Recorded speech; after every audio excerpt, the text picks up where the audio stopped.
Welcome to another episode of Perspective. I'm John Paladna, and today I'm here with Ken Lumpkin. Now, many of you know Ken from being the editor and owner of the Insider newspaper. Ken, as you may not know, also started another newspaper earlier in Racine. He's also been on the county board. He's presently a supervisor in his second term and completing about 10 years now on the county board. And Ken continues to be a very influential voice in Racine. Now, when we first started talking about this project, I didn't realize that you were from Montgomery, and you had grown up in the 50s and 60s in Montgomery, in the heart of the civil rights movement there, and had many firsthand experiences in that. Yes. And we'll spend a considerable amount of time today talking about that. So Okay. Thank you very much. Why don't you tell us a little bit about your dad, first of all? I think a whole lot of my civil rights involvement kind of come from my dad. You know, he was involved in the civil rights movement in 1955, the bus boycott in Montgomery, Alabama. And that was pretty much the start of the civil rights movement as we knew it during the 50s and 60s. And he was closely involved with E.D. Nixon. And E.D. Nixon is the individual that we call the father of the civil rights movement. He was the president of the NAACP in Montgomery, and he kind of spearheaded that whole civil rights movement, that bus boycott of 1955 that led to many of the gains that African Americans have had over the decades. Now, tell me a little bit about what was your dad like as a person? Well, you know, we were very close. Both my dad and my mother, they was involved in the civil rights movement. My dad had a tendency to take me everywhere that he would go. He worked at a funeral home.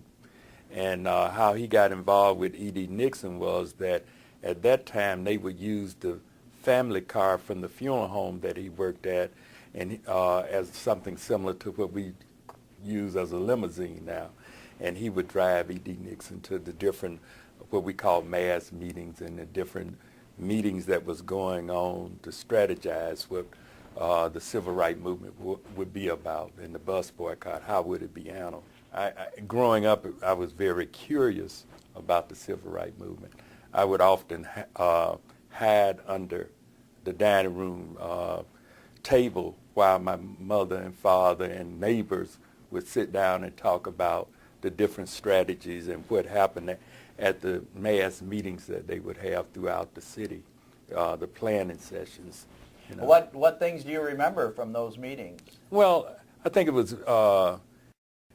was interesting to me, the fear that my parents had at that time, but yet they felt that this was a significant time in history, and that if this would occur, if they was able to make this bus boycott effective, it would make a big difference in Montgomery, not knowing that it would eventually introduce Martin Luther King into the movement, and that's where he got his introduction in the civil rights movement. And it'll turn out to be what it is today, you know. Well, so to put this into context, though, this was before Martin Luther King, before Rosa Parks, and going way back into some significant civil rights history. Yeah, very few people understand that Rosa Parks was not the first African American. In those days, we were referred to as Negroes, but she was not the first one to refuse the seat on the bus. It was 3 other ladies, and each one of them had got arrested.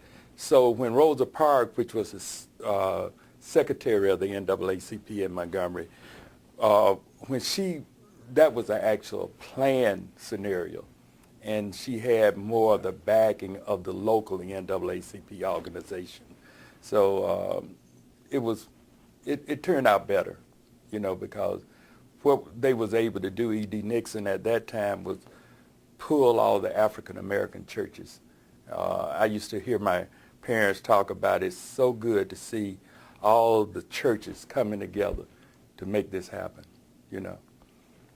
And so there was another event then that kind of sparked this idea for E.D. Nixon.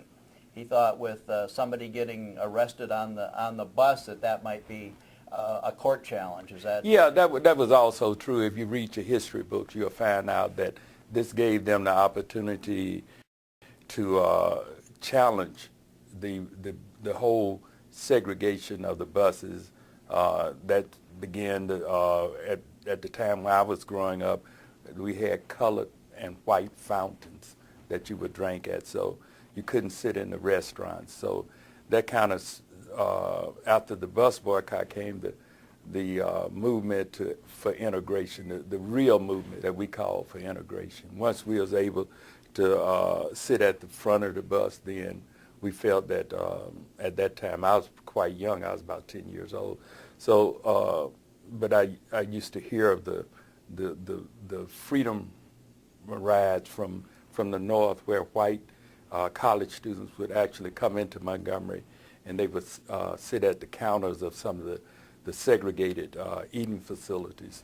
And so from there, that just mushroom and start catching on. North Carolina, South Carolina, other states start having these same type of demonstrations. Now let's talk about your mother a little bit, because she was also very involved. Yeah, my mother was very inspirational in my life as far as my involvement in the civil rights movement. She would go around after she get off work in the afternoon and would register people to vote.